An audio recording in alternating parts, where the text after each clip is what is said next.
Greetings fellow guitar travellers, my name is Rowan J. Parker and welcome to the first of many little additional web lessons I'm going to do for you, which you'll be able to find both on YouTube and on my website, which is www.rowanjparker.com. Coming soon, not quite up and running yet, but very shortly we'll be live. Today I thought we'd look at a little bit of technical development and address something I didn't really talk about on my Hammer Time Legato video, which is how to develop an even articulation in all 4 digits. A lot of the material in that video was very 3-note per string focused, and I thought afterwards, well, there's probably some need to address the the problem most guitar players have is that they can't use all 4 digits properly. So I'm going to do that in these little exercises, really just designed to get all 4 fingers working properly. So here's the idea. We're going to use some very simple material, really just chromatic scales, chromatic exercises. As I pointed out on another one of the videos, chromatic scales not particularly musical, but great to practice, get the chops going. So that's the idea, that's what we're going to do. Let me play you the first exercise very slowly, and we'll break it down, and then we'll explain to you how we're going to try and develop the technique here. So let's have a listen to the first exercise. Here we go.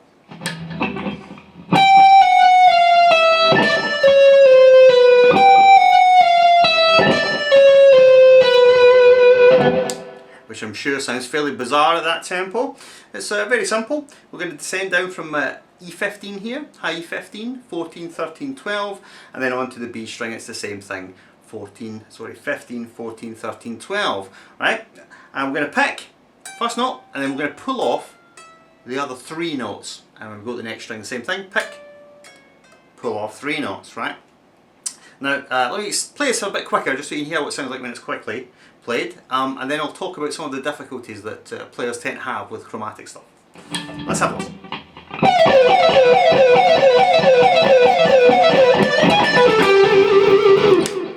Alright, so that's what it sounds like quicker.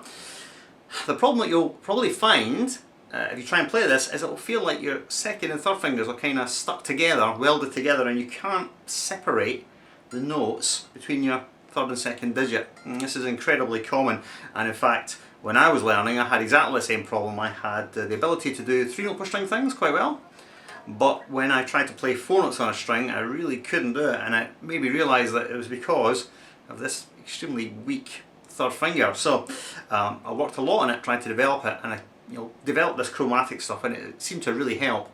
So the way we're going to benchmark the stuff is as usual with the metronome, and we're also going to go more into this sort of speed development side of things by using the metronome to push our playing up to a really strong level, fast level, and use that as a way to actually increase speed and increase dexterity and stamina. So the tempos that we'll reach at the end, these are my goal tempos. If you really want to get some shredding technique, make these your goal tempos as well. So we'll use a metronome. Here's a metronome at 200 beats a minute for that first descending exercise. Alright, let's have a listen. Here we go.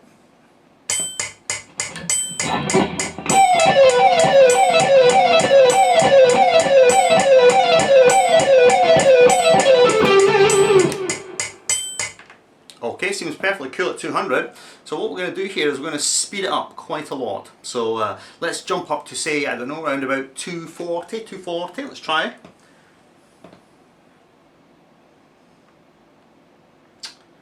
I think that's 240. Here we go.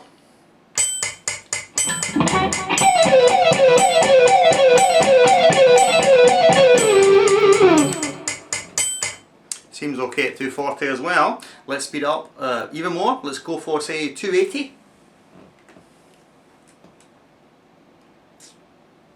There is 280, more or less. Let's have a listen.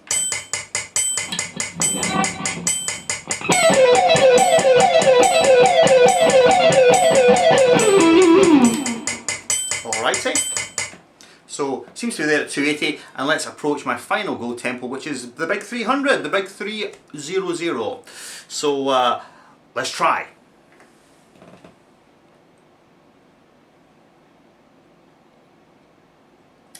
And there we go, it's 300.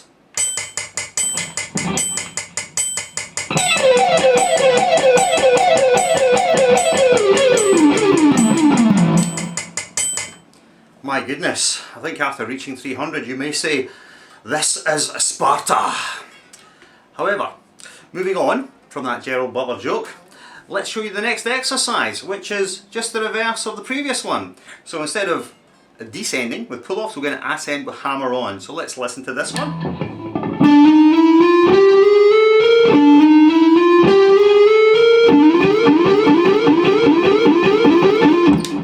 Okay, fairly bizarre sounding. Really the same thing. So we're going to start here in position 12, and we're going to play D12, 13, 14 and 15, and then G string, G12, 13, 14 and 15, and here pick the first note, hammer on the next three notes, okay? And again, you're probably going to find the same sort of problem, that your third finger doesn't want to go down correctly and produce an evenly spaced number of notes. It'll probably end up sounding like this, in fact, instead of. So this is what you have to guard against when playing these sorts of scales. You want to articulate every note, even at these fast tempos. So let's go back down to our sort of 200, you know, for me anyway, that feels like a comfortable tempo. Go back down to 200 and play that, and then again it will incrementally push it up and see if we can eventually get to our crazy 300 tempo. Alright, let's try. So back to 200.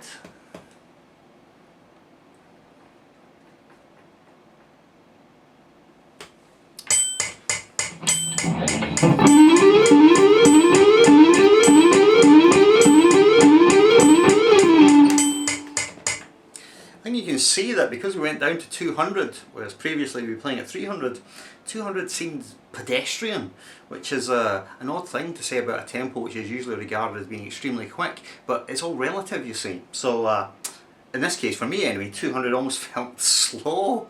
So let's push up again, right? So back to 240. Here we go.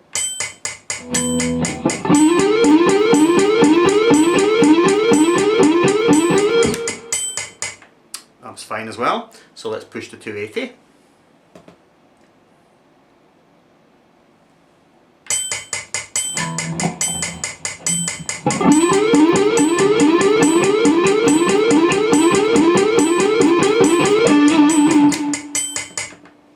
That seemed okay as well. So let's push on to the big 300.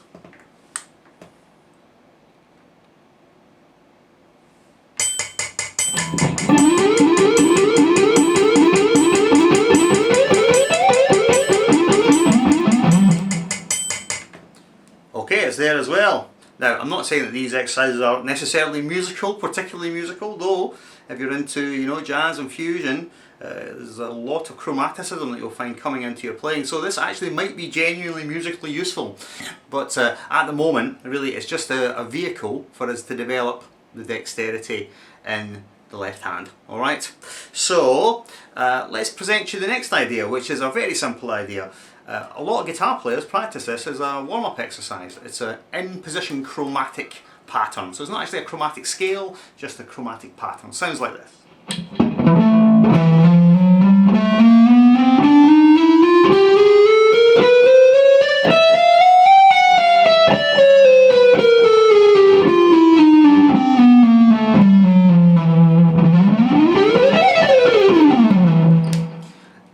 Every guitar player has played that at one time or another. So once again, using our metronome, starting off at 200, we will play the exercise ascending and descending, and then push, push, push, and see if we can eventually reach our goal tempo, which is 300. So let's find out.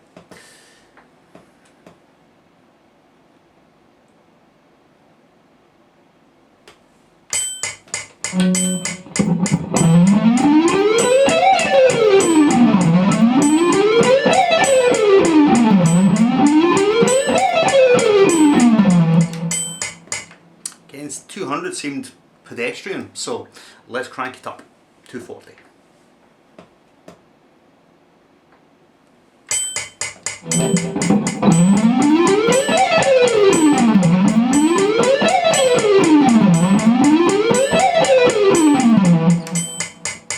Alright, seem to be good at that tempo too. Let's attempt 280.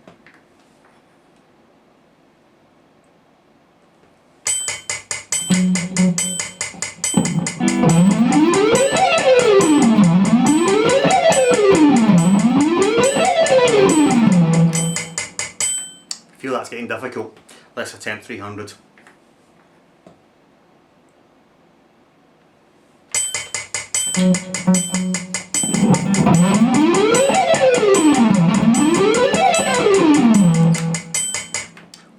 That was very tricky. So 300, as you can probably see, is my physical limit. Can't really play 300 that well. But the idea being now we've reached up to this, you know, ludicrous tempo of 300, we pull it back to anything less, it should actually start feeling okay. Alright, so that's the idea. Got one other little idea to show you for this short little lesson, and that is a sort of sequence idea, right? And I've used this before in legato patterns, which again you'll find in my hammer time video. This is adapted into a chromatic scale and it's got a kind of, crazy sound to it. So let's have a listen. This is the pattern ascending, and again. Really simple idea. Going to go across 3 strings, hammering on, so it's 12 notes, and then we go back 1 string, hammer up another 12 notes, back a string, same again, back a string, same again. Makes no musical sense whatsoever, but it's cool. Sounds like this. Alright, so let's put the drum machine on, and this time I don't want to kill myself, so I'm going to back the metronome off to 280, play for you at 280. Alright, let's have a listen.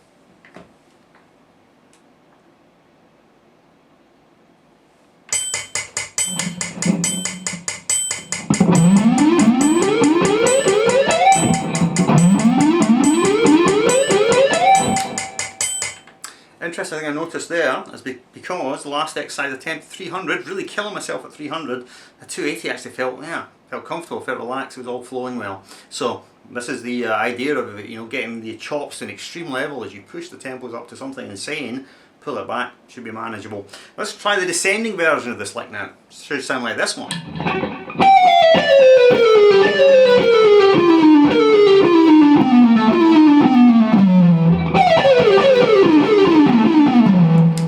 So that is, again 12 position, 12 notes down, 3 strings down, then back 1 string, 3 strings down, back a string, and again back a string. Ooh. That's the exercise. I'm going to provide little additional tab sheets for this stuff as well in case you find it hard to pick it up in the video, and you'll see that appear at the side of the screen. So hopefully when it's all done it'll look pretty funky. So here's the exercise now, outrageously again, 280, let's see if we can manage it. Let's have a listen.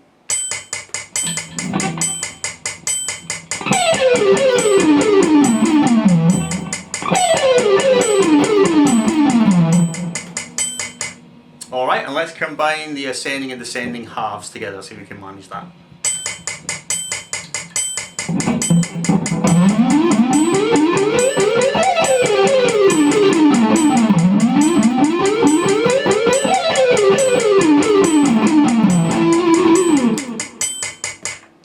Alright, wild and crazy chromatics. So I hope that's helped, you know, you work on the development of your left hand and get a bit more evenness into your, you know, finger placement, finger articulation. And I'll catch you the next time. I'll think of what I'm going to do the next time, because I don't know what I'm going to do yet, but I'm sure I'll think of something. So thank you very much. I've been Round J Parker. Thank you very much. Goodbye.